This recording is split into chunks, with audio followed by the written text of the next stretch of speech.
How to reset database on Microsoft Teams. Hello guys, in today's video I'm going to show you how to reset database on Microsoft Teams in less than 1 minute.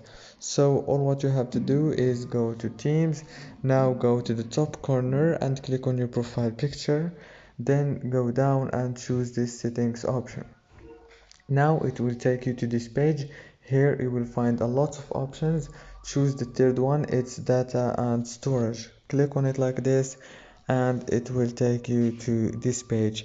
Now right here you will find reset database option. All what you have to do is just click on it and it will be done for you.